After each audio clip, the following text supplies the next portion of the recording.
Guys, आज हम पढ़ने जा रहे हैं साइंस में सेगमेंट 1 जिसका नाम है are are plant and animal made of same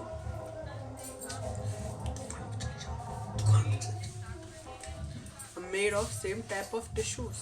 Let us compare their structure and functions. Do plant and animals have the same structure? Let us compare their structure and functions. Do plant and animals have the same structure? Do they both perform the similar functions? These are noticeable difference between the two. Plants are stationary or fixed.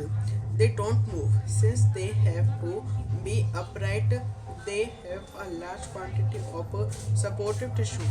The supportive tissue generally has dead cells. Animals, on the other hand, move around in search of food, mates, and shelter. They consume more energy as compared to plants.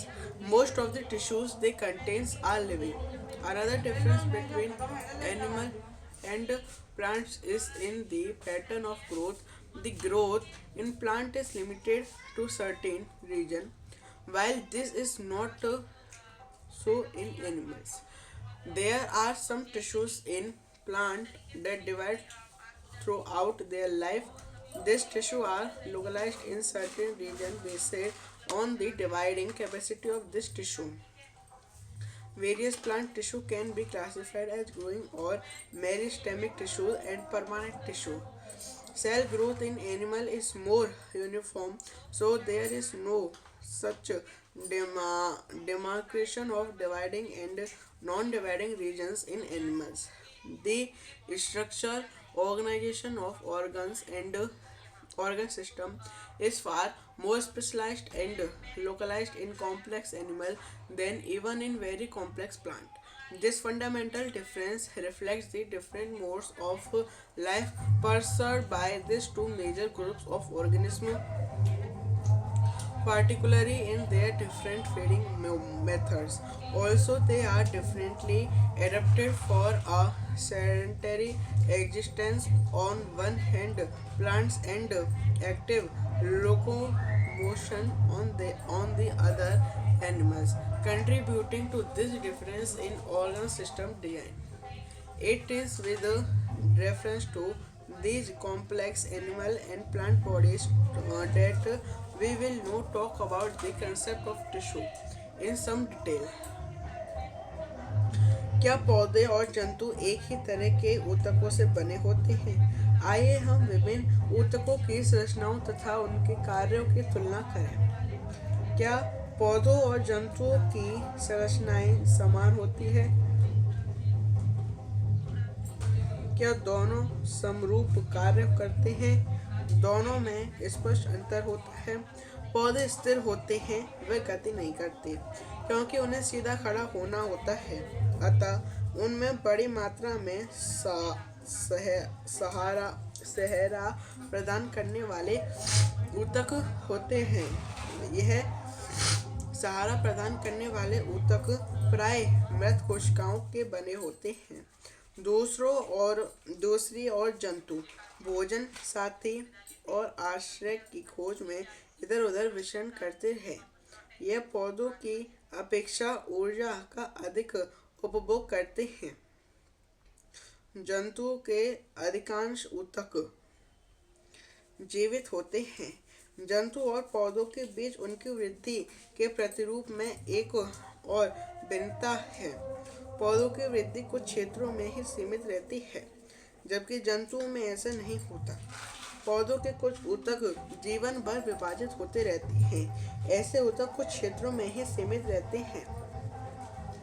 ऊतकों की विभाजन क्षमता के आधार पर ही पौधों के ऊतक पादप ऊतकों का वर्गीकरण किया जाता है। वृद्धि अथवा विभोजक तथा स्थायी ऊतक। जंतुओं में कोशिका वृद्धि अधिक एकरूप होती है। अंततः जंतुओं में विभाज्य तथा अविभाज्य क्षेत्रों की कोई निश्चित सीमा नहीं होती। अंगों और अंग तंत्रों का संरचनात्मक संगठन जटिल पौधों की अपेक्षा जटिल जंतुओं में अति विशिष्ट तथा सीमित होता है। यह मूल अंतर जीवधारियों के दो महत्वपूर्ण समूह के जीवन यापन के विभिन्न तरीकों को दर्शाता है। विशेषकर इनके भोजन करने की प्रक्रिया में संरचनात्मक संगठन एक और पौधे प्रजनन के लिए अंग तंत्रों के विकास हेतु विभिन्न प्रकार से अनुकूलित होते हैं। जटिल जंतुओं और तथा पौधों के संदर्भ में अब हम ऊतकों की अवधारणा के बारे में विस्तृत चर्चा करेंगे। Plant tissue. अब प्लांट टिश्यू में हम पहला टिश्यू पढ़ने जा रहे हैं मेरिस्टेमिक टिश्यू। उसके बाद हम पढ़ेंगे simple permanent tissue. Permanent tissue के बाद हम पढ़ेंगे एनिमल टिश्यू।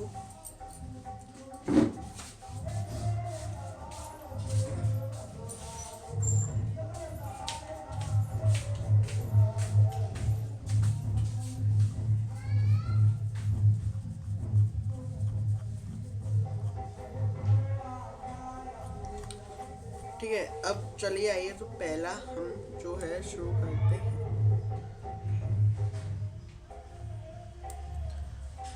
प्लांट टिश्यू में हम पढ़ने जा रहे हैं मेरिस्टेमिक टिश्यू। तो मेरिस्टेमिक टिश्यू ये पढ़ते हैं। The growth of plant occurs only in certain specific region. This is because the dividing located only at these points depending on the region where they are present.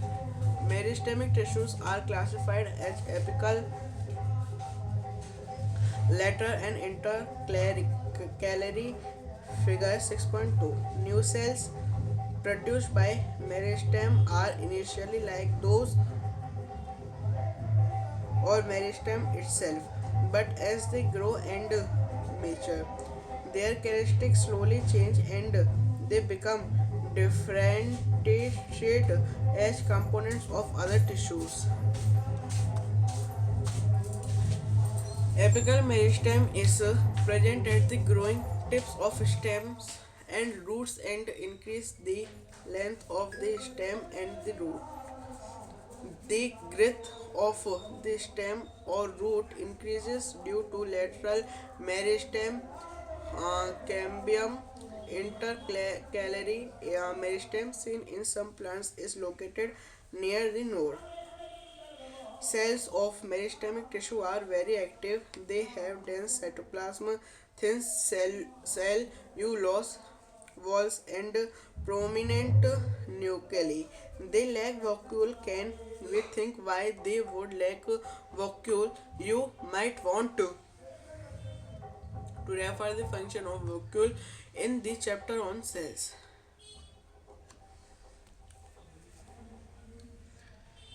पादप ऊतक का पहला हिस्सा जो हम पढ़ने जा रहे हैं जिसका नाम है हिंदी में विभोज्योतक। और तो आइए इसको शुरू करते हैं। पौधों में वृद्धि कुछ निश्चित क्षेत्रों में ही होती है।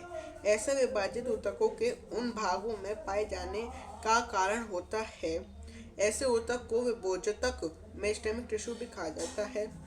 यह विभोज्योतक किस भाग में स्थित है? विभोज्योतक की उपस्थिति वाले क्षेत्रों का आधार पर इन्हें शीर्षस्थ, कैम्बियम तथा अंतविष्ट भागों में वर्गीकृत किया जाता है। विभोज्योतक के द्वारा तैयार नई कोशिकाएं प्रारंभ में विभोज्योतक की तरह होती हैं, लेकिन जैसे ही ये बढ़ती और परिपक्व होती हैं, इनके गुणों में धीरे धीरे परिवर्तन होता है और ये दूसरे ऊतकों के घटकों के रूप में विभाजित हो जाती हैं।